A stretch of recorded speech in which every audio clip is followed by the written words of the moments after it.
Yung burger na ko. Thank you. Thank you. Okay, ikaw naman, Robin. From underscore Ayan Yamin for Robin, nahirapan ka ba to portray Yuri? If yes, anong part ng character ni Yuri yung alam mong hindi ikaw? Hindi kayo pareho. Ano nga ba? Siguro nahihirapan lang ako maging seryoso kasi sobrang... Yun, nahihirapan lang ako Angry face. Kasi palagi po masayahin lang, mga kulit, ganyan. Sige nga, kulitin mo nga si Direk. Ayun, ako bait ko dito. Bait ko din talaga ako. Author, second question from Cherry Yuri for Robin po. May story ba behind your keychains with yung R and other anik-anik? Ano ba yung R keychain mo? Susi ko lang po ng bahay. Ayun! Di ba susi? Akala ko lang big deal. Palagi po kasi ako nakakawala ng susi, kaya marami po. Kaya R, May ganun rin Robin. ni Kurt. Yun pala yun.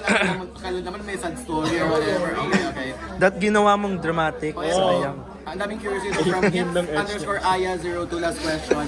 My girlfriend po ba si Rob? Oh my gosh! Wala guys. Okay. Marami. Ilan? Wala.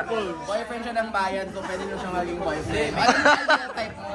Para yung single ka, ano kung nga? Ideal type ko sa babae. Nope, don't lie. Don't lie.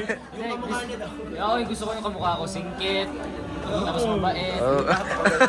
Gusto ko maliit, tapos gusto ko yung nilalabanan ako. Yung makulit. Oh. Oh.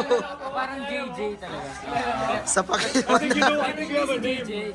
Pero hindi si JJ. Like, gusto ko lang ganun yung ugali niya. Malaban, ganun. Sabihin mo na yung pangalan. Sige, Cut. sige. Same. Yun, yung mga, I'm sure lahat ng mga babae ngayon magpapasingkit after your